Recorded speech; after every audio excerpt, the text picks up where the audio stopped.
Hey, I'm Miles. And I'm Lyon. And I'm a musician. And I'm a visual artist. I hit a block about 10 years ago. And I hit my own version of a block a few years ago. And we're starting over.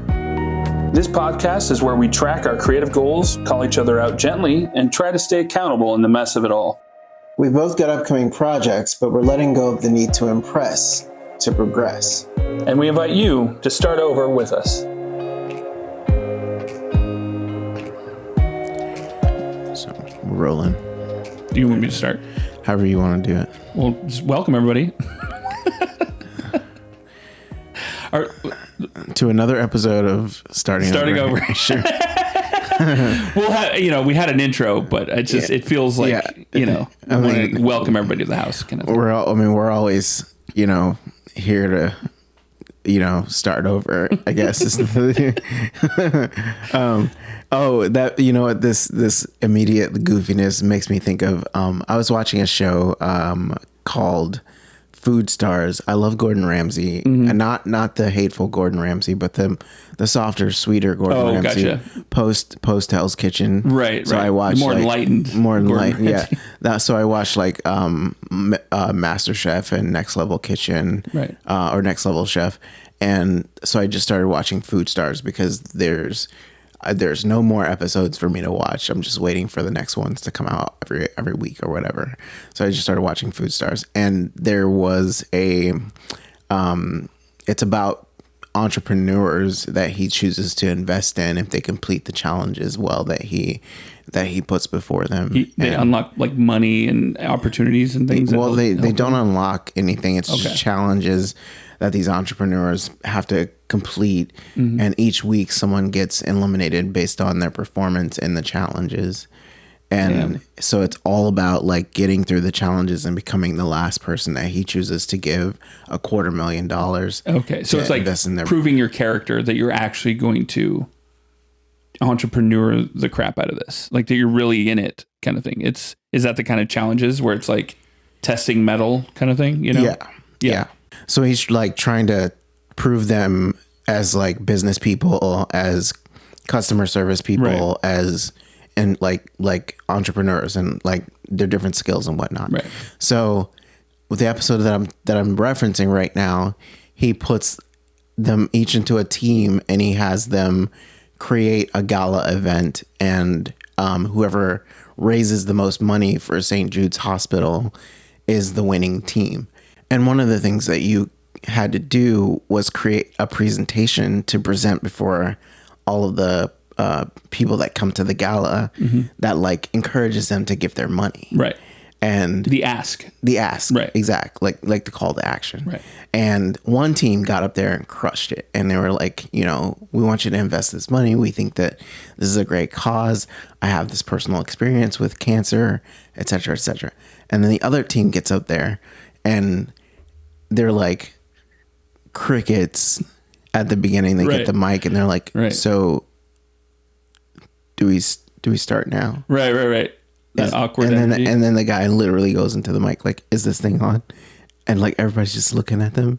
And then he like decides to do the worst Elvis impression anyone's ever seen, because their theme is Las Vegas. And then they proceed to like make some dumb jokes about like gambling and other stuff, and it's mortifying. It's cringe. It's so cringe. It's weird. And then after that, this lady gets up and is like, I had colon cancer when I was this age, and because of medicine and blah, I stand before you cancer free. And that's how they ended their presentation. And it was like womp, womp, to this like cancer story that was like, oh, I guess that's something. Not optimal, but not a loss. So, ladies and gentlemen, that's how we started our episode today. I lost while you were talking about that. Not optimal, but we're here. We're here. Welcome. We're trying. We're starting over. Starting over. Great start. Great start. That was it. We brought it back. Thank you very much. Thank you very much. We brought it back.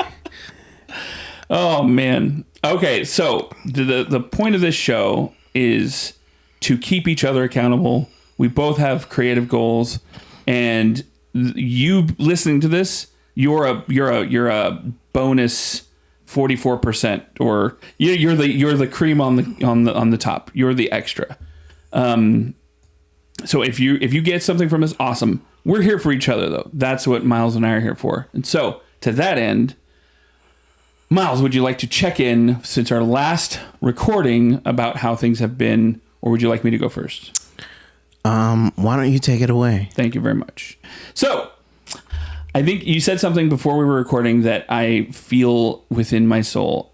As an ADHD person that is technically undiagnosed, but I know for sure that it's something around that, I have this kind of ongoing meta narrative to my life that I wish wasn't there, but it tends to play out, and I begrudge that. And that is, I get a new idea that's more than just a thought, but just like ooh, that would be a good idea.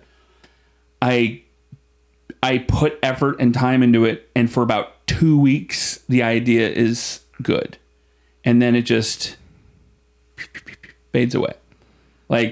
And then I go back, and then I'm back to kind of what has become whatever default is for me, right?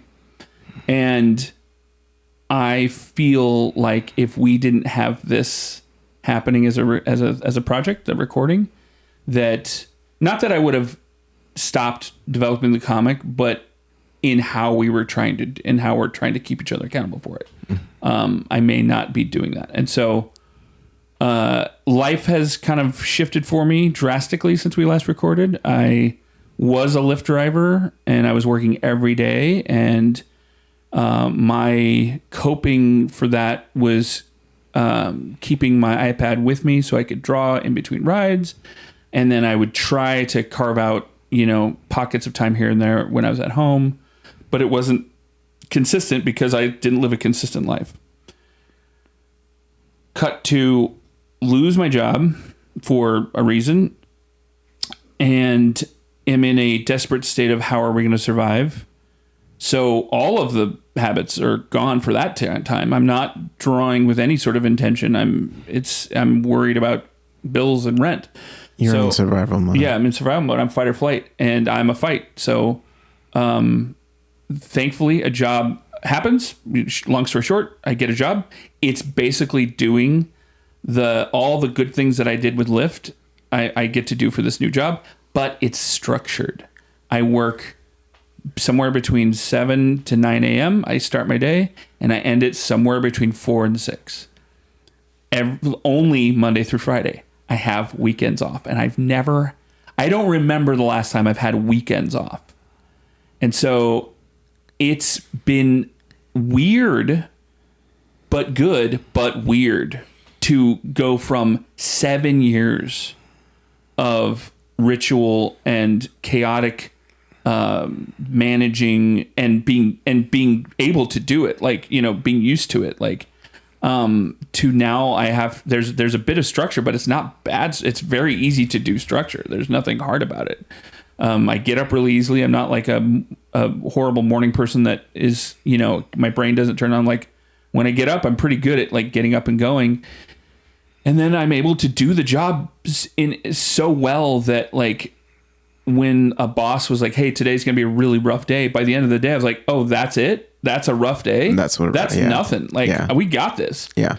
And the rough days are only a couple days a week, and the rest are less than that. The job, by the way, is giving rides to people who have medical appointments. That's it. So it's a lot of elderly, but it's not necessarily all elderly, but it is just people going to and from medical appointments. That's it. So my whole day is scheduled.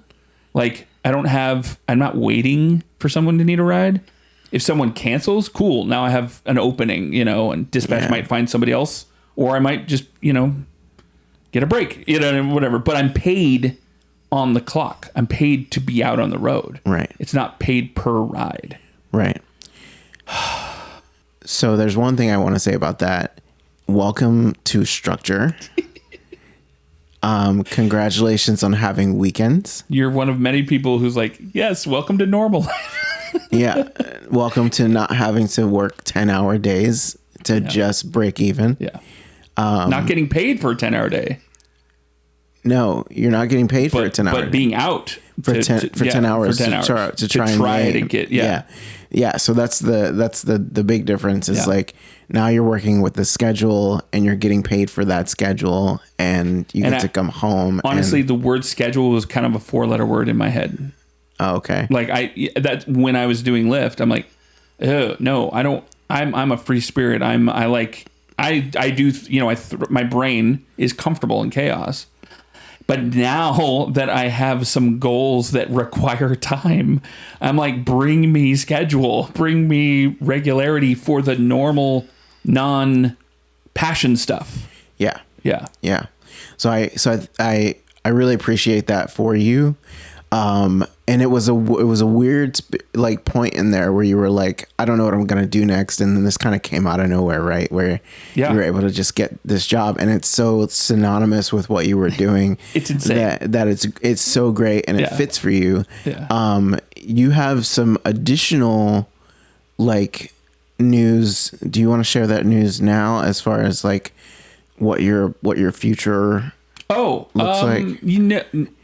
For a different episode? Yeah. Okay. Yeah. Cool. That's fine. We'll save it. Yeah. But that's a good check-in. I am proud of you for going and getting it. Like you really like didn't sit still for a moment. You were like, I'm going to do this. I'm going to find a new job. And the job came. You like, it's almost like you manifested it. Yeah. And I really love the way that it fits in with your bent, with the way that you're wired, and the skills that I have are all used. Yeah, and I'm really good at them. Yeah. So it's like I've said with other people, it's like I went from the playing baseball in the major leagues down to t-ball. Like it's so easy in a great way. I will say this also, like oftentimes I have that feeling which we humans get where we feel like the other shoe is going to drop, like things are too good and something's going to happen. I don't have that feeling. It just feels good. There's no like, oh no, I'm going to, somebody's going to take something the wrong way and I'll be in trouble for some misperceived thing. Yeah. Along with the structure and a schedule comes a person at dispatch who I can talk to and who is checking in on me and knows that I'm learning, this is a new job. And so, yeah, there's nothing I can do that's wrong. It's all learning, right? As I do things, because it's a state contracted thing. So there's certain things you have to do or you can't do, but as I come across them, then I learn them, but there isn't this sort of like unknown thing. Whereas when I was Lyft, I had no person, no support. Yeah. No support whatsoever. And that was true because that's kind of how I got fired or I got let go, is that somebody complained. And I have no way to tell my side of the story, to understand what the complaint was. This person complained, and then somebody made a similar complaint. I got the email. Somebody made a similar complaint in 2022. And because of those two comments, they released me. Huh. Out of 29,000 rides at 5-star level service, those two comments that were definitely like, there's context there to be understood. Right. Whether it's the person in a bad mood and they're just everything anyone says is wrong, or I messed up on, just kind of not, or speaking in some sort of like dirty joke or something, some sort of thing that I don't consider as wrong and somebody else does. But there's no room for that. There's no room for understanding. And now there is. Like, let's say this happens again. Let's say I make a joke and somebody like was offended. They're going to tell the boss. The boss will talk to me. I will explain myself, and it won't happen. I will do my best not to, you know what I mean? Like, there's that sort of room for growth and learning, and yeah, it just feels so good, dude. Yeah. Having an HR, so to speak, kind of process is really always like comforting because you're not like out there in the ether by yourself. And I think also what's happening for you is your structure is allowing you more time to spend after work, during work, and around on the weekends to do your art And I've seen you send me the most recent thing that you did with Lena was like, so, oh my God, so good that it just felt like you've been working on your techniques, and the time that you're able to spend has increased to be able to work on your techniques and do things that are at a higher caliber. Yeah. I've seen that come out in the last few weeks, which is just impressive. I think it's great. So that compliment, thank you, reminds me of something I learned in my MLM days with my parents, which was a book called The Slight Edge. Have you heard of that? Mm-mm. Okay. And it just describes where you put in a lot of time into something and it feels like nothing is happening. Like you might see incremental growth, but then at some point things change and it just takes off. Yeah. And I feel the same way that you just said to me. Like I feel like I've entered into a new space of skill and put out ability, as it were, that it doesn't feel scary. It feels comfortable. It feels like, okay, I'm ready to actually move into this. And that's from the 2+ years of me trying to do this on my own with scattered time, scattered schedule, scattered brain. Right. So it's like now that I'm welcoming in and, making regularity and schedule my friend, you know what I mean? Like that can only... I'm not going to say it's only going to get better and it's going to be amazing for sure. Life happens, but it feels like a good direction with an extra booster for speed. Yeah. For it. Yeah. Yeah. So I'm just as a side note, everybody, I'm just curious how did you do the lettering in this? So it's a comic. It was like a one panel comic with a talking bubble kind of thing. Yeah. So how did you was that a font or? Yeah.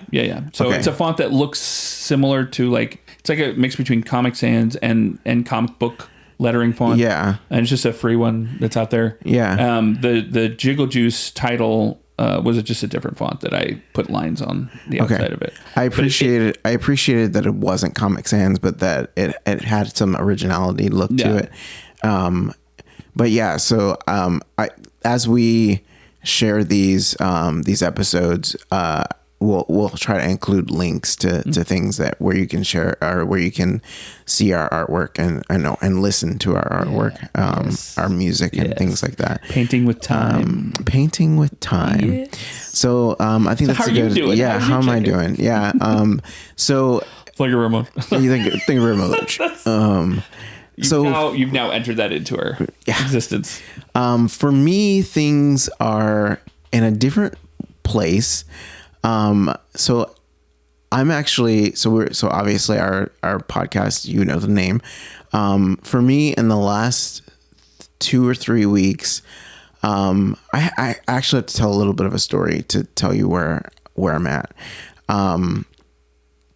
So I've had some recent health issues, that have put me in a place mentally where I've had to reevaluate some things. That doesn't mean that I'm going to stop doing art or that this is changing.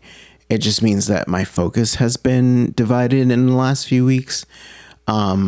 So for me, so I actually I've had a recent cancer scare.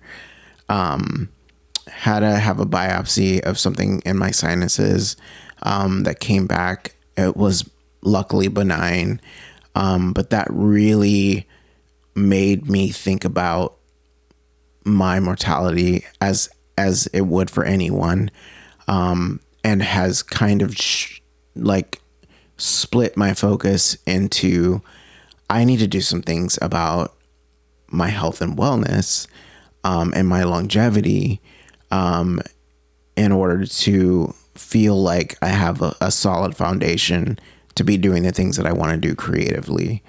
I don't necessarily think I'm a person who's going to be around till I'm 98, but I do want to have enough time to complete the things and become the person that I want to be artistically, right? Yeah, it's I just need to see at least a short amount of time as I see myself. Correct. Yeah. Yeah. I want to feel like I've arrived at some point. And most artists never do feel like they've arrived, but I do want to get to a point where I feel comfortable and competent in my creativity, and then live in that space for a number of years where I'm just creating with little to no effort.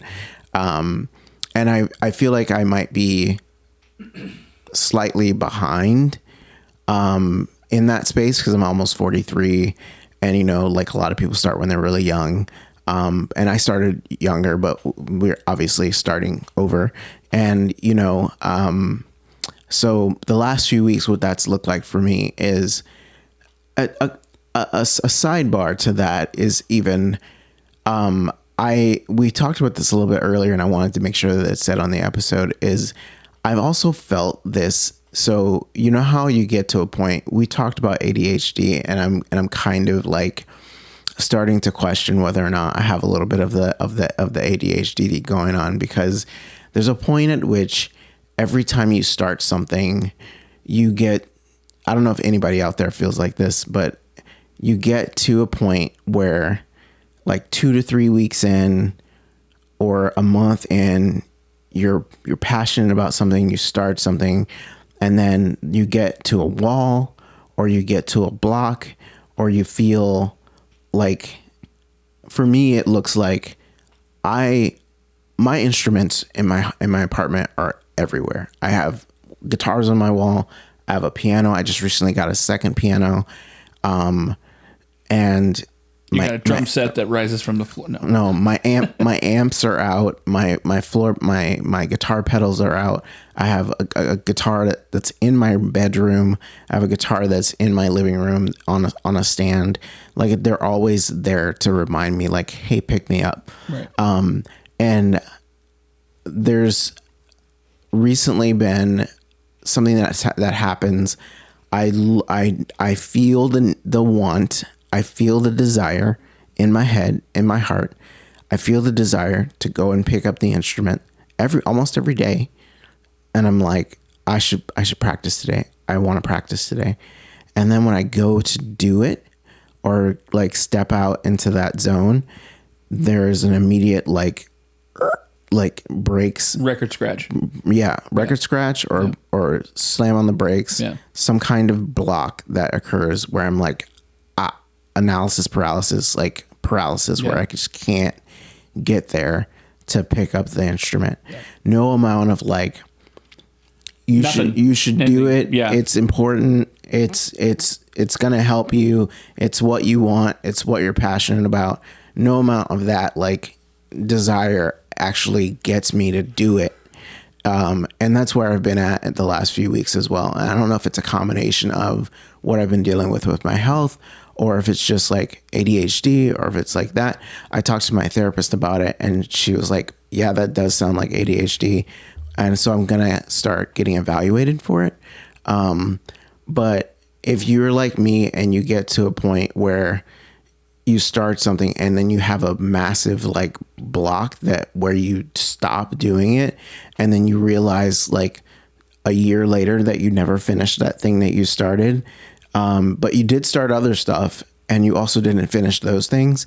And so then you have like this like backlog of things that like you started but you didn't finish. So you're like, I should pick this up again. Yeah. I think that's actually why we're on this podcast, because the agreement that Lyon and I are making with each other is that this is the thing that we're going to start, we're going to stop, and then we're going to start again on the same thing. And that is kind of like why we're here, and what we're talking about is like, how do I keep this thing going and get through those blocks? And so definitely like that's what my last like checking in, that's where I've been at. It's like I'm actually hitting that wall that we talked about, and that thing that we're talking about right now. Yeah. I'm actually in that space, and I don't know how to get through it. And I'm not going to stop. In fact, I just installed a brand new audio workstation in my apartment, replacing like an old IKEA desk with this, like, it's a massive 350 It pound. reminds me of like Eastern European architecture that's very like, this is a building. Yeah. Like, this is a desk and it carries all of the things. Yeah. It's not necessarily artwork. No. Like, it's clean, but 90-degree angles and like sturdy as fuck. Yeah. Yeah. Yeah. And it's very large. It fits in the space perfectly that it's in, but it has a drawer that pulls in and out that holds my piano. And it has like 2 risers that I put my reference monitors on. I have 2 sets of reference monitors now, and holds all my stuff, and has. It'd be good is a picture that we can show Yeah. to people. Yeah. When you have it exactly how you like it. It'd be great. Yeah. And it has 2 different bays. I have a drawer that I put in one of the bays, and I have a space in the other bay for like me to stow away my amp and guitar pedals. And I'm even going to put in a portable vocal booth in my apartment. So like, I'm still doing things to move forward in the space of what I'm working on. And I think that's important, but I also feel this block. Yeah. So yes, what do you do when you feel the block? Okay, so don't feel bad. I would say a lot of things that, especially ADHDers, especially we have this. There's a lot of tends to be growing up with rigid, shame-based performance behavior, right? And like, that's one reason why we leave that, is because we don't like that. But our internal dialogue, when it comes to like stopping stuff like this that we want to do, can make us try to feel bad about it, right? And so a workaround, which you're exhibiting, and I would have like, I mean, I think when you told me, I was like, that's great. It reflects the growth that you've been making, right? So if you can't do, let's say, I'm trying to think of like, if you can't hit the bullseye, at least get on the board.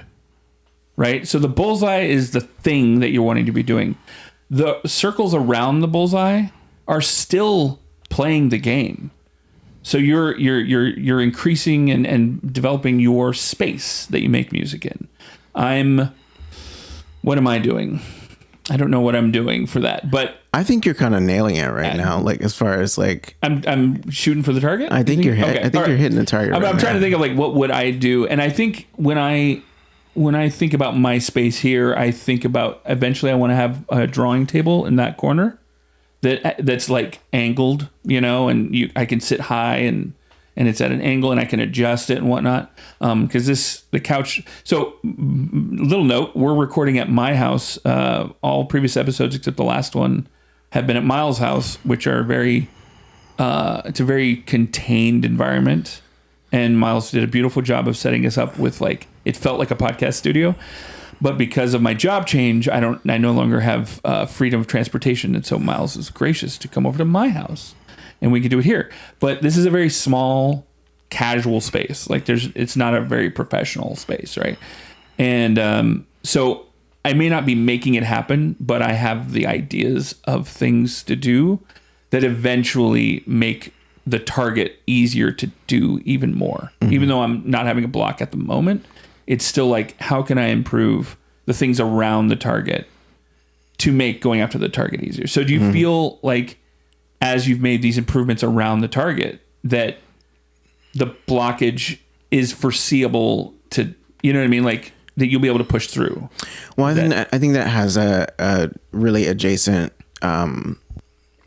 kind of connection to our getting back to one topic. And I think for you, what you're talking about is improving the things around the target to get back to make hitting the target easier.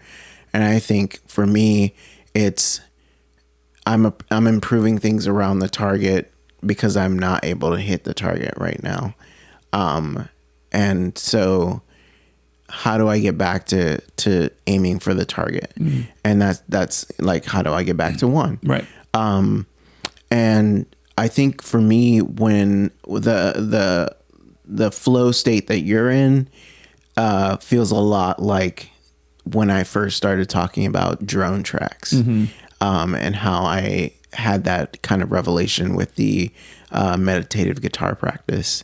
And I think getting back to just sitting with the drone tracks and like playing with drone tracks is a good way for me to maybe start again with like getting more familiar with the routine of playing with no expectation.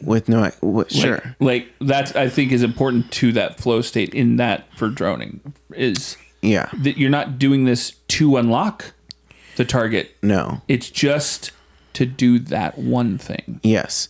Also, so I, again, just put it in the desk. I haven't turned anything on yet. And I did just recently buy some new like audio plugins for my software.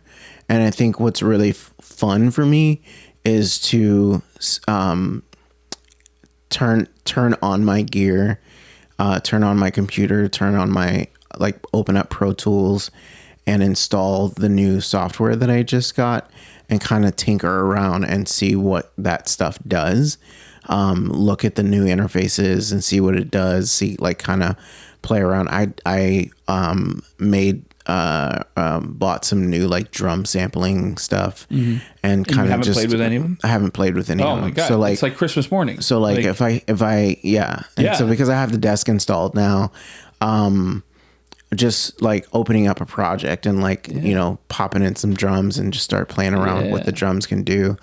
I think that would really be really inspiring for me. Playing. Yeah. Yeah. As you were saying this, I was thinking I have the most artistic euphoria when I'm just sketching with paper and I'm sketching a still life or something like that. Like that to me is my drone track. I just realized. I didn't know that until you just started talking about it.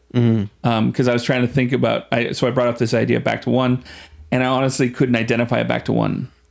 Like meditation is not back to one. Meditation is a thing I'm trying to make a part of my thing. But where does joy live? Because back to one, joy has to be there. Right. Because it's from the joyful feeling that we then can propel off of that. Right. And so for you playing, because I remember doing that too. I used to be in GarageBand and be in the loop, you know, just messing around with nobody. This isn't for anybody else. Right. I'm just going to have some fun with music. Right. That is such a euphoric feeling. Yeah. To like create the coolest, sickest beat or, you know, something like that. Yeah. And similar with just like successfully drawing something as I wanted to draw it. Yeah. It's not a part of the comic. It's not a part of this. It's not a part of that. It's just like, just doing it for the love of it. Yeah. Yeah. Back to one. Yeah. And I think I mentioned before that like the recording process is something that really brings me joy. And like, I just love the recording process and like how much you can do with it and how like it always feels really organic to me, even though I like what I need to learn and level up is like the mixing process. But like the idea of having a blank slate and being like, I'm going to start with a drum beat and I'm going to just like lay down this drum beat and like create a feel and a sound, and then I'm gonna layer that sound with this guitar because of the fact that the drum beat sounds this way. It inspires my brain to think about like a guitar sound that sounds like this, and then I start playing with that, and like maybe it's a 30-second something, but like that inspires me to start thinking about these lyrics or this kind of like melody that would go with it. And so then I pull out a microphone and I start just like blah, blah, blah, you know, recording something that's scratch. You know, it's not going to be professional vocal session right now, but it's going to be like a scratch vocal that I'll use later or that I'll overdub later. Yeah. You know, and that kind of stuff like scratch and sketch are very much the same idea and same sound. Yeah. So like, it's just like me grabbing a like a karaoke mic and just doing like like the without worrying about you're warming up basically. You're just getting going. You're revving the engine. Yeah. So those kinds of like recording sessions or playing around like really fun, or like playing with different sounds on the keyboard and being like this pulse or this like arpeggio like really has like a lot of bounce to it and like makes me think like, oh yeah, like this would go great with like these kinds of vocals, or like this would go great with like this kind of like kinetic sound, like and like those kinds of things are like really make your me instincts just guiding it. Yeah.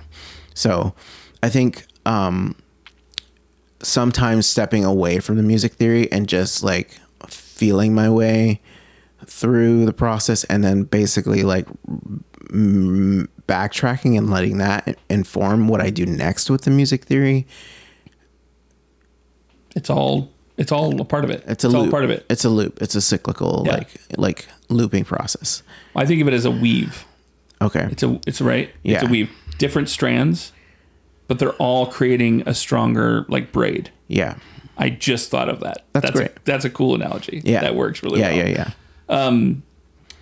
I was while you're saying that, my brain, so it's so easy for my brain to like overthink and break things down and go, oh, we should do this, should do this, right? A lot of should thinking in my brain that I'm still trying to process out of. So the should part was like, oh, you should, and I don't mean you, I mean the universal, you should schedule your playtime, your back to one time.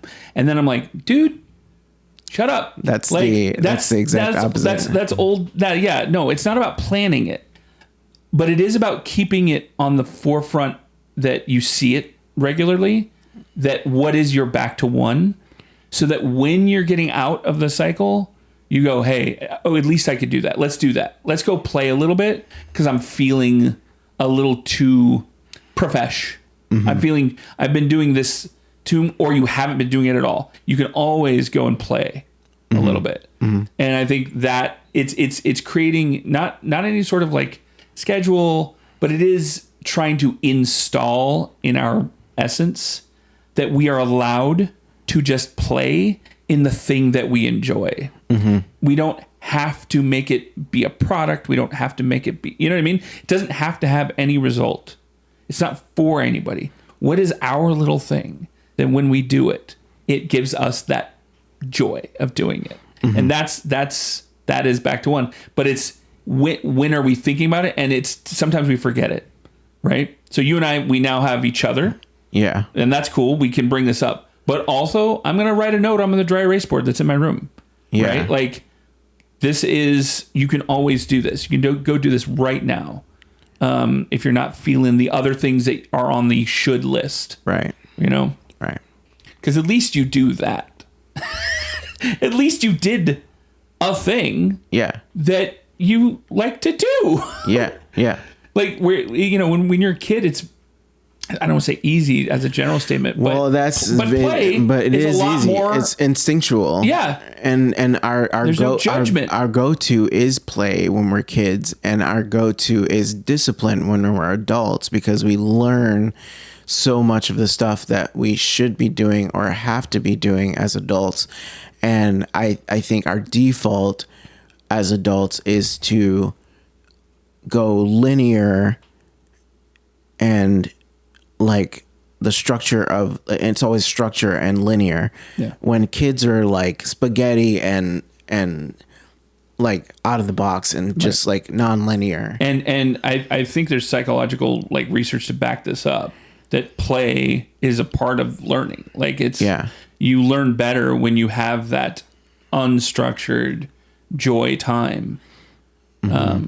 So I wish I was any sort of like, could say what the title of a book was, but like, I know that there's somebody out there who's like, oh, I read that in this book. I'm like, yes. We're just saying that just in the most casual amateur way. Like, where it's something we experience. Yeah. Yeah.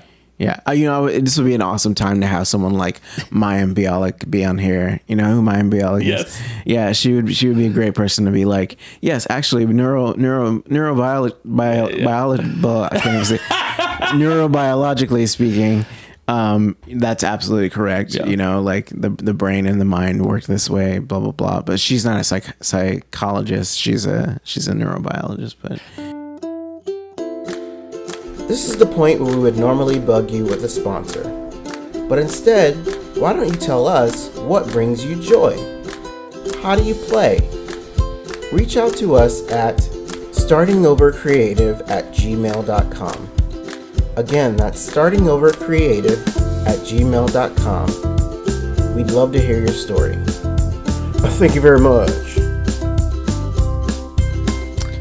yeah, so I think it does come back to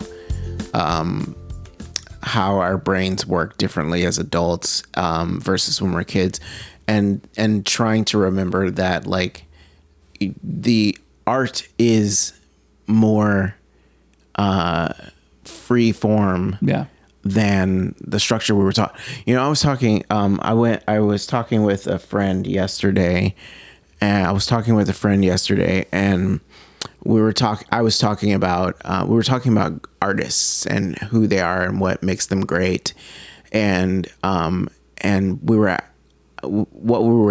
debating. I guess we weren't debating, but what we were talking about is what makes a great artist. And I was like, you know, I think what makes a great artist is actually like emotion and feeling more than teaching, because most of the greats in our time, most of the greats throughout history are not great because of what they were taught. They were great because of how they surpassed what they were taught. Mm-hmm. You know, you think about Mozart, Monet, Van Gogh, Beethoven, these composers, these artists that are known for being prolific artists, Picasso, Degas, Dali, the things that they're known for, Frida Kahlo, the things that they're known for are being innovative and prolific, and their art being so like above and beyond the things. Even some of these artists like didn't have any teaching. Right. They created the style or the form because they were exploring. They were passionately playing in the creative space. Yeah. They weren't held down by commerce and justified time. Right. And also so what I was saying was like, now there are people who go through art school, go to music school, Berkeley, they'll go to art school and major in painting or major in design, whatever, and they're being taught these concepts that the greats are doing, that they're known for, but they're being taught based on things that were created from these people that came up with it. Right. And it's like, I wonder what the next crop of great artists will be known for, like what they will do. Right. Because they're taught on a level that comes from people that surpassed their teaching. What is surpassing the teaching look like in our day and age? Like, what does that look like? What does innovation in art look like now? Because you're learning concepts, I'm learning concepts, I'm trying to learn musical theory. And even if you break it down to like, and this is a side note, but like if you break it down to like what people did in music back in the day, before jazz was popular, or like how people came to create the genres of jazz, metal, folk, whatever, like a lot of these people didn't have musical training. Right. They were just, it wasn't them like writing down the notes and what combinations, blah blah blah. Right. They were sitting with their instrument and they were just feeling shit out. Yeah. And when they came up with something, they would write an amazing blues song or an amazing jazz song. Yeah. And then someone else would be like, actually what they were doing was and they would talk about notes and signatures and blah blah blah, and you'd be like, yeah, they didn't do that on purpose. Like, right, they did that because that's what they felt. You know, that reminds me of like every sports like post game interview. It's always like, so how did you handle the thing? Like, there's like, how did you win? How did you, like, we just went out there, we played our, like, you know what I mean? Like, there's so much like no structure there. Like, there's structure around it, but when you're actually in it, you're just doing, you're just being. It's so funny when I see they're trying to create like commentary about something that didn't have thought before it. Yeah. It just occurred as they were instinctually doing the thing that they've repetitively been practicing. But it's not because like, oh yeah, we knew something was going to happen and therefore we did this. You know what I mean? Like, it's like, did you know that movie that you made was going to be like those questions, any sort of press circuit? Yeah. It just like, please stop asking that. Please ask something else about their process. You know, how they are, you know, outside of that maybe prepares them for moments, but like, who knows? Like, you know? Yeah. Did you know your film was going to be Oscar worthy? Did you have that in your mind at all? That this would be groundbreaking? Like, no, we were just having fun. Like we were just making a thing. We knew we wanted to share it with an audience, but like, did we know it was going to make... We knew it felt special, but plenty of movies have felt special and not done well. Like, no. It's not a one-to-one. Do you know your movie was going to make $1 billion? Hell no. Like, I mean, we hoped that it would make... We hoped that it would make some money, but not, you know, $1 billion. I want to pay the people, but... Yeah, that's... I think there is... It definitely does. I don't want to say us versus them because it's not a versus thing, but it does feel like there are the creative types that feel a kinship with what we're talking about. And then there's the non-creatives who either haven't been allowed to be creative and they don't know that they're creative or just aren't. And that's okay. But they don't think in the same way. They don't know how to they do look at a thing and go, did you know? How did you do that? Like, because I don't know how to do that. You know what I mean? Mm-hmm. There's this menagerie aspect to it. Like, the creatives were on display because there is something about the ego, the id needing to show, right? And so you have a larger populace that doesn't know how you did a thing and doesn't know what it took to get to that thing. Right. Looking at the final product going, how did you do that? Yeah. How did you make this amazing thing that touched my life in a way that is, you know, so important or whatever, right? Yeah. And it's like, how I don't know if it's our job as the creative to explain the joke, as it were, or if there are good communicators that can, and that's their job. Well, you know what's funny is like when you hear people try to analyze art and they say shit and you're like, has nothing to do with why I made the thing. Like, you know, like, or a song when people get something from a song. Yeah. And they're like, that's not at all. That has no idea. No, that's not why I wrote that song. No, like it seems like they were going through blah blah blah blah blah, or like they read into it. Like, or like for me it means this, and you're like, cool. That's not. I especially like it when the original act was like a fart thought. Like, it was like the creator going, oh, this is going to be stupid. Let's just have fun with it because it's not going to be good. Like, they intentionally try to make crap and then it becomes amazing. I'm thinking of a song and I don't know if I can think of it in this recording, but you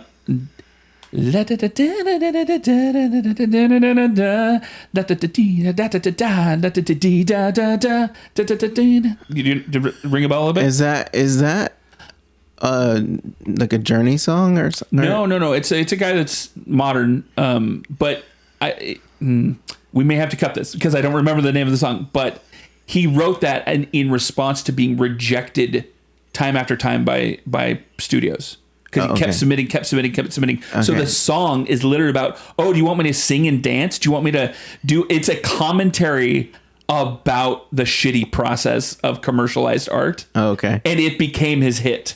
And it's just like stuff like that. It tickles me so much when somebody makes something that's like a big fuck you, and then the community's like, oh, we like this, fuck you, we love that, and then they try to franchise it, and it's like, no, that's not.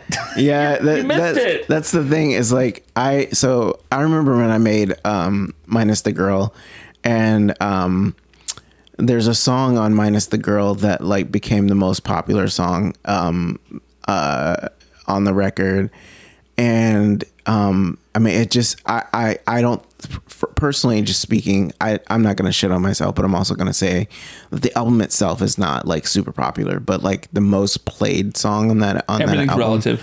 When you zoom into the bar graph, it's huge. Yeah. So you zoom out, not so big, but that's okay. The most played song on that album is different from all of the other songs, and it's not my favorite song. In fact, it's one of the songs that is about God. and I put the song on the record because it was a song that I originally wrote to be a rock song. And instead of recording it as a rock song, we talked about how I felt limited in the recording process of that album, because of like how big or small I was able to make performances. Felt limited. It felt like impossible to actually record rock because of like my limited ability to record at the time. Your metaphorical and literal space was small. Correct. Right. So the song is called Awake. I don't know if you remember that song. I'm not remembering the tune but it's the one that goes, I lie awake, wishing for my dreams to find their place, screaming out my questions in the air, hoping that somehow they find their way. I wonder my as I favorite lay. song was the Jester one. Okay. That's so good. So yeah, I'm gonna stop singing. Yeah. We don't want to copyright infringe on yourself. I wonder if we can get his permission. So anyway, that song everybody seems to love, except that it's not even recorded the right way to me. So that's funny. Do you think you would ever record it the right way? Probably not. Yeah, because it's a deep cut. It'll just be a deep cut. It's a deep cut. That's it. The point that I'm trying to make is that thing happens where you're like, not that song, like the other songs. Yeah. Like, why do you like this one? Yeah. I don't. Can I tell you a version of that for me? And then I want to have a meta conversation about just that thing that we're experiencing. Right Yes. now. So when I was a graphic designer, towards the latter days when I was really getting fed up with it, and this was one of the nails in the fucking coffins, man. I was contacted to do a construction / like home repair company logo. Mm-hmm. And their name was like Bronson. It was very strong. It was very like, oh man, your name is the logo. Like, that's so good, right? Well, I created a logo that was basically the name in the shape of a hammer. To me, that said everything like that the logo needed to have, right? And then it had like a subtitle of like home and repair or something like that, right? Mm-hmm. And I'm like, this is perfect. This is gold. I was in the flow state. It was like, I drafted it and then I refined it and it was like awesome. And I thought, well, if it's really good, they'll pick it out of a bunch of crap. So the thing about construction logos is 9 times out of 10, there's a shape of a house in the logo somewhere, right? Because, I mean, yeah, I get it. That's fair. But it's just also cliche, right? Yeah. And so I did the initials of the business in the shape of a house. That's it. That's all I did. I did it like 3 different ways with different styles. And then the logo I made. Guess which one they picked?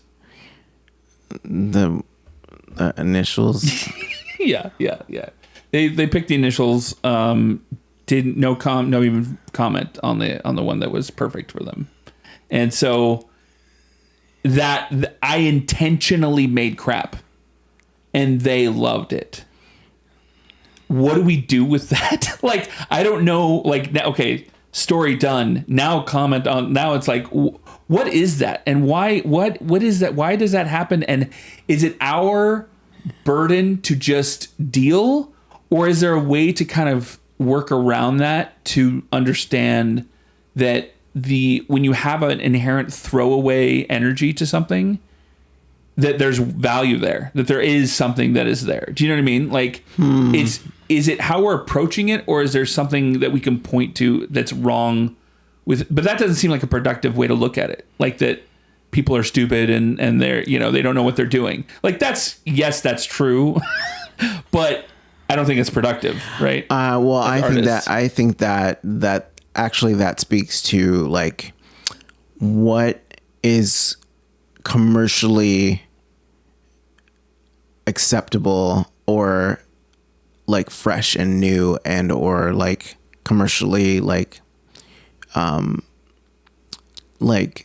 the forefront right now. And maybe in 5 years they were like, this logo is outdated, and they needed to rebrand. Good luck. Yeah, not in because you're not in pages. yeah. So like, maybe. Oh, that would be so incensing if I saw basically the logo I came up with and somebody else came up with. Yeah, like maybe they were like 5 years later. They were like, this dude made this. Remember that hammer logo? Like, that was actually pretty good. Yeah. And then because they can't find me, they get somebody else to refine it. And then it's like, there's like 17. I was ahead of my time. There's 17 house logos that all are in the construction business. And how do we set ourselves apart? Remember that hammer logo? Yeah. So, that's a good thought though, that like sometimes it is like we work on the passion that we love. But you occasionally will make a thing that is pleasing to the masses, even if you're not intending it to be, but it is. But that gets eyes on you. That gets eyes on the rest of your stuff. Yeah. Well, and that is something that like I kind of refuse to do, and did accidentally with the Awake song, mm-hmm. and. I don't think on my second album there's one that anybody loved. Like, I just did what the fuck I wanted to do. Right. And I think that's clear by the numbers. Let's paint this as what it is. So we had a conversation about covers. Yeah. I sent you a thing and I was talking about covers, right? Yeah. And that covers allow you the thing we're talking about. People know it, but it's your style, so they get to know you a little bit, but it's familiar, and that's the alchemy of a cover song, right? Yes. For me, it's doing fan art. Yeah. It's doing the popular sexy girl that everyone knows, whether it's April O'Neil or whatever, right? But doing it in my style, and then boom, they like it. Both of us don't want to acquiesce to that kind of thing. Correct. I don't know if that's to our detriment, though, but it is true to our principles. Yes. Right? I think it would be smarter for us to do the thing, right? But there's something in me that just doesn't. I have no desire to kind of bend the knee to a cultural pressure of doing a thing that other people are doing. Well, I don't even know that my style, my new style that I've kind of like created here would lend itself to a lot of the covers, like. There was a time when, so there are songs now that I'm like putting on my inspo list for sonic reference and something that sounds like this song, style reference and things like that. But when I think about covering a song, I think about you have to take that song and put it into your style and like hook an audience with like your version of whatever this other artist did. And to me, as much as everybody thinks that that's a great thing, I find that to be like an affront to the other artist. Like, I wouldn't take Van Gogh's Starry Night and be like, I'm going to cover this painting and then do it in my style. Like, that doesn't. And that's subjective. Like that's the opinion on it. Because I think of something like Johnny Cash doing "Hurt" from Nine Inch Nails, right? that transformed that song into a completely different song. And the Nine Inch Nails guys, recently saw a thing, they loved it. They were so honored that he did that. And that's the other aspect of fan art and other things like that, is that I have been on the other side where somebody made fan art of Lena. Did I ever tell you this? Yeah. It's like a 14-year-old girl who was the daughter of a mutual artist, and she loved the perler piece I did of her. And she drew her, and it was so cool. Like, it felt so cool. So there's the other side of that coin that exists when your stuff is copied. And when your stuff is not copied, but like I love this so much, I'm presenting my version of it. So I'm not saying that that's swaying either way. I'm just saying that it exists. Right. Do you know what I mean? Like, we're on this side as artists trying to create new things. There will come a point, if we keep going, that it will spawn others wanting to create our stuff. Right. Which to me is a huge compliment. I love that idea. I'm a fan of somebody doing that. When me and Nick, years ago, we had some shirt designs, and some of them got stolen, right? They got ripped, and they were putting them on another t-shirt site or something that was like a little bit more scammy, right? Okay.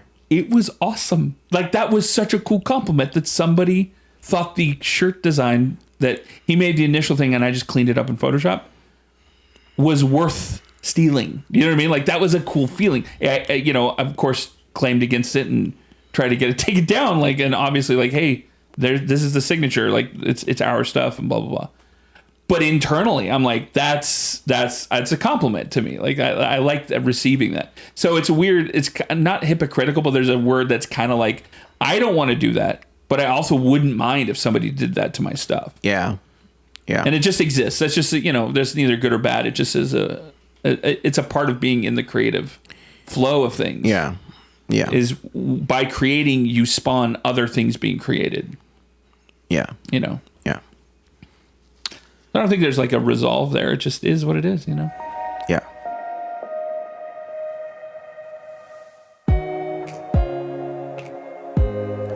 So, going into the next week. Yeah.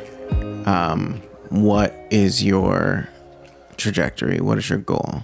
So I think it came together in our conversation right now. The braids and the strands. I've realized that I have 3 different modes of creating. And now that I have a schedule where I get home at a reasonable time, and I have 3 different like strands, we'll just call them strands, right?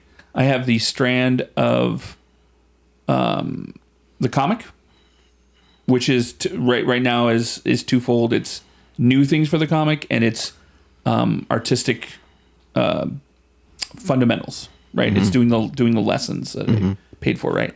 And then the third one is collaborations or commissions, right? Because I'm still dabbling in that area, right? And so in my head, it feels like not something to schedule, but just to touch on something from each one when I get home from work. And so for me, it helps to have a visual around the house of those things. And I've already thought of like color coordinating it for myself. And so to me, I want to kind of set up that so that once I do a back to one moment, I have the visual reminders of like, okay, and now we're going to touch a little bit of this, 15 minutes, 10 minutes, an hour, whatever it is, but we're going to put some time in each of these things. Okay. Or it's an off day and I just take, and I'm not going to feel bad about it or whatnot, but not too many off days. Okay. I think that's what you and I think that's what this is helpful for, is knowing that by the next time we record, I want to have actually some like momentum built up. Okay. And so I'm going to push through. Health wise though, I also thought I have a yoga mat, and now we have enough space here, and I want to start just doing a plank like for a minute, like and just do planks, because the working out stuff is still really hard, especially without gear and things, and not going to the gym every day. But I've been walking a lot more, and a plank is a plank. Like find out how long you do it, and then just try and do it a little bit longer each time, right? And like, so those are the two things. So setting up a visual kind of, I don't know, reminders is the wrong idea, but just markers around the house for the 3 different strands, and planking a day, every day. Okay. 1 a day. Okay. What about yourself? So for me, it's going to be today, my goal is to finish hooking up the rest of my audio gear. So then I'm going to this week do some play moments with my recording stuff. I also have a goal to pick up my guitar, one of them. Just pick it up. Yeah. I'm not going to say right. Yeah. Just anything else. Take it off the wall. Just pick it up. Yeah.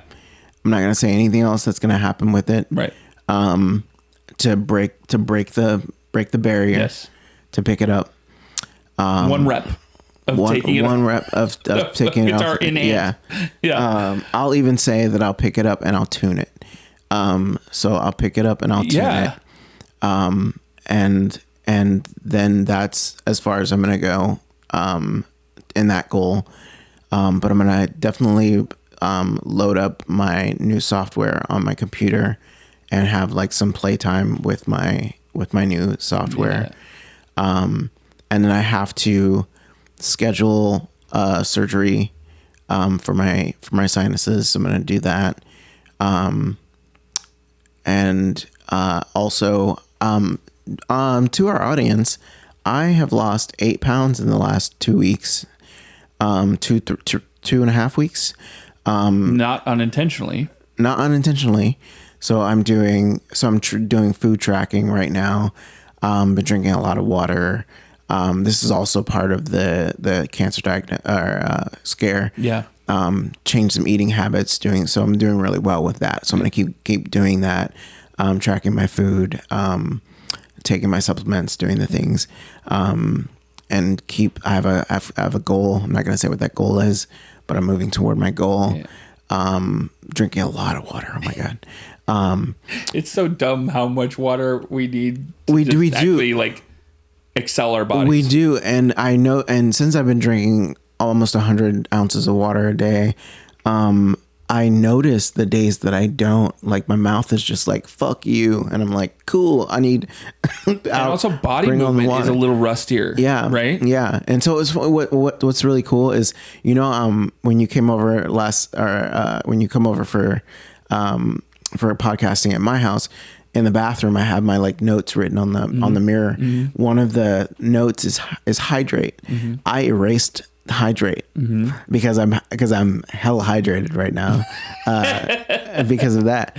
And I wanted, so the reason I said that I wanted to hydrate, and I'm glad that I'm doing this now, is because I wanted less stiffness in my hands. Yeah. And yeah, so like I've been tracking my sleep, tracking my food, tracking my water intake. And I'm just going to keep doing that and keep going. So those of you who are not necessarily creatives who stumble upon our podcast, we're becoming better people, even as we're becoming better creatives. We're doing a lot of things, on top of just what we're doing as creators. So, but really it all goes to the creativity too. Like a healthier mind and body. For sure. But I think for our non-creative listeners, I want to make sure that they understand that this is all inclusive. And if you have things in your life that you're trying to work on, you want to become a better runner, better fill in the blank cyclist, better whatever, you're training for a 5K. Like, these are the things. If you need to start over in your relationship with your wife, your relationship with your kids or whatever, like starting within, even as trying to be a healthier person, having more energy, doing those things like that start in the mind and start in the heart, the biology, the physical, the meat suit that we're in. Yeah. It needs some love and care. Yeah. You have our permission to start over. Yeah. And it can happen at any point. At any point. You don't need a cancer scare. And you don't need to be 42. You don't need to be 42. Yeah. You can, so we have we have a friend who, hopefully we'll get her on as a guest spot. We have a friend who recently decided to stop drinking, and what I'm doing, have really cut back on drinking as well. And I'm not saying alcohol is the devil, but like just in the amount of alcohol you put in your body, like, or the amount of whatever you know, anything we always talk about, anything in excess is going to like affect who you are. And so like, we're not going to preach at anybody, but like, if you are trying to do something in your life, to the point of excellence, it's going to require adjustments to be made, in some area of your life. And you can always start over. To the alcohol thing, it's funny because I want to have a little bit more alcohol in my life because I don't have any, and I now can't smoke weed because of my job. Oh, okay. And so, you know, those little balls at the stores? They're like $2-3. Okay. $1.99. And I'm like, that would be nice at the end of a day. Yeah. Because I don't have the addiction thing for alcohol. Yeah. And so it's like, you know what? I think I can allow myself a little bit of warmth. You know what I mean? Just a little after a day of doing the things that I want to be doing. Sure. So I want a little bit more alcohol in my life, and everybody can decrease, and we'll just balance it out. It'll come to equilibrium. Yeah. I'm not gonna. Well, I am gonna call you out. That's what the whole show's about. Yes. I'm gonna say Lyon loves soda, which I think you guys, high fructose corn syrup is the devil. It is my kryptonite. I know. And caffeine. You know what? I think your thing with soda is. I think it's caffeine. I think caffeine, like, because you're ADHD. There is an aspect to that. Yeah. What my therapist told me that I was like, this is enlightening. Was that because caffeine is a stimulant? Yeah. It actually calms you. Yeah. And so like you need caffeine. She was like, how much caffeine do you drink a day? And I was like, well, I start with a shot in the dark. So like I'll have a drip coffee and I'll put 4 shots of espresso in it. For those of you who are listening, that's insane. It's a lot of caffeine. But for everyone who's not listening, why are you not listening? She's like, and you're not like a cat on the ceiling when you drink that much caffeine. And I was like, no. She's like, that's a ADHD. She's like, that's a definite sign that you're ADHD. I heard that too, that caffeine regulation is off for us. Like, it's not the same for others that don't have this neurodivergency. So it's not a bad thing, but it's where you're getting your caffeine and how much you're doing. Right. That can be I would suggest, if you're trying to adjust and maybe like get less of the high fructose corn syrup, which definitely attributes to like my teddy belly stuff. It's not that. It's the sugar, like that's insane in soda. But if you need caffeine boost, try some coffee. Yeah, right. Which I have been. I have been. Well, it's funny. You're amateurly diagnosing with a why, and like everything, it all goes back to emotions, right? I have a childhood love of Pepsi products, a Pepsi, and it's matured into Diet Pepsi. Ladies and gentlemen, if you know someone from Pepsi, that was just a plug for Pepsi. Pepsi, if you're listening, not a sponsor. We don't want him to be like, what are you doing? We don't want to call to action. We don't want him to be addicted to Pepsi, but you could put a commercial on this episode. You could put a Pepsi. It's so weird to see like top athletes like crack a Coke or a Pepsi like in a commercial. Like, guys, mixed signals. What are we doing here? We know you don't drink Pepsi. Yeah. But that so it's kind of like how I, as a kid, I like ketchup, and then I matured into mustard, right? Like I now like mustard. I don't like ketchup. Yeah. So Pepsi, it's too sweet. It's too much. But Diet Pepsi just hits me so good. In a kryptonite way, in a indulgent way, I like the flavor. Why didn't you tell me to get Diet Pepsi? Because it was for Nick. It wasn't for me. Oh, okay. So So even though we have a lot in the house, because Nick's also has a caffeine thing, right? And it is a caffeine thing, like for sure it is. And he knows that. He's having withdrawals kind of thing sometimes. I do other things than soda. I'm not a soda all the time guy. And I've cycled many times in my life where I quit soda for months at a time. So it's similar to the survival mode of things. Yeah. Where it's like, it is a soft kindness when I get to have it during hard times, which isn't a justification to continue doing it, especially when I'm fine with water. Like Nick hates water. Like water doesn't. It's bad to him. Like it's a negative in his brain chemistry. Right? I remember back in the day when I just would never drink water. Like however I needed to get hydrated, it was going to be something other than water. I used to be so dogmatic against water and pro soda that I wouldn't get ice in my soda. You know what I mean? I'd be like, that's more water, less soda. Yeah. You know, and now I do way more ice because I want more water in my soda. Like I'll water down. I'll take a little bit from a can and just fill the rest up with water. So it's a little bit of water with it's water with the Pepsi flavor to it, right? Yeah. Anyway, all this to say, I'm not going to feel shame about it, but I do know why I do it, and I'm hopeful for, weaning off of it. Yeah. As time goes. Yeah. But the other things that I'm doing, it's the thing. If I focus on the one thing that's like that, where it's like, it really hits an emotional core, and I do need to deal with that. If the quote, I'm not going to be healthy until that's gone, then that gives me an excuse not to do other healthy things. Oh, well, and yeah. That's not a thinking I want to continue. Well, and I'm the kind of person that, like, if I set a goal, especially if it's something health wise, if I set a goal, I like really, really go after it 100%. And it's like also an ADHD thing. Yeah, true. And it's all about like maintaining those things, and like, it's not, and making sure that it's not just another project that I'm like in 3 months I'm like, yeah, I was doing this thing, because we don't like that we do that. Yeah, we want the new ideas and the things we come up with to stick. Yeah, every intention is for them to stick when we start them, for sure, knowing my past has a graveyard full of ideas that are dead and gone. Yeah.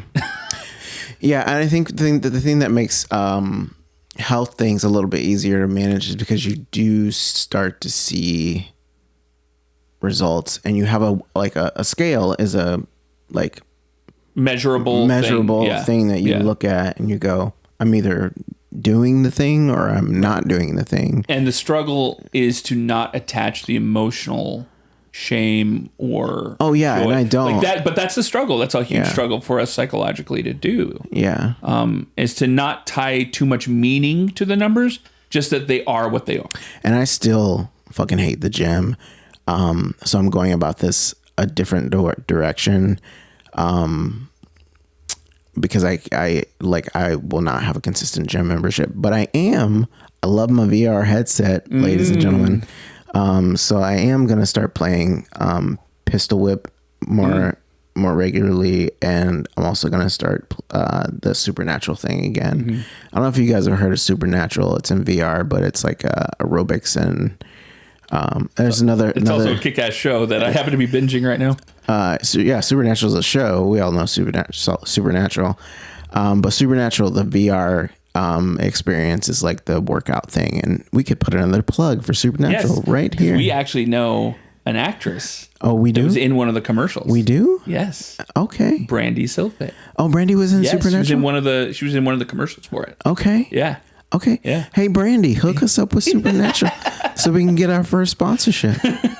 That'd be awesome. And Brandy's TikTok channel will be in the show notes, because she's got a great TikTok channel. Okay. She's really putting out a lot of good stuff right now. Well, right on. Yeah. Brandy's the best. Right on, Brandy. We should have Brandy on. Oh my God. Oh, I peaked. You peaked. Lion just hit the red on that one. Lion's got a nice big peak for Brandy. You know what? I'm not afraid to say it. You're not wrong. Brandy's great. Brandy's great. Well, yeah. Good episode. Good episode, ladies and gentlemen. That's our episode. What do we want to leave our guests with today? Find your joy. Find your happy spot. Find your one, because life is going to continually throw you off the starting over. That's what starting over is kind of all about. So I want to encourage everybody to find the thing that they remember brings them joy whenever they do it. And even if you don't have a plan of starting over anything, make room in your life for that thing that just gives you joy for its own sake. I'm going to add to that and say, the older we get, the faster time moves. It's a relative thing, but that makes it even more important to put joy in your life purposely and find it every day, because it's almost 2025 is almost over, y'all. Yeah. Like, wow. Like, we're going to be alive, if we don't have anything horrible, by 2050. Ugh. That's only 25 years from now. I don't even want to think about that. That's insane. That's insane. My youngest kid will be 30 something when it's 2050. Oh God. And that's our show, ladies and gentlemen. So sorry. Stay frosty.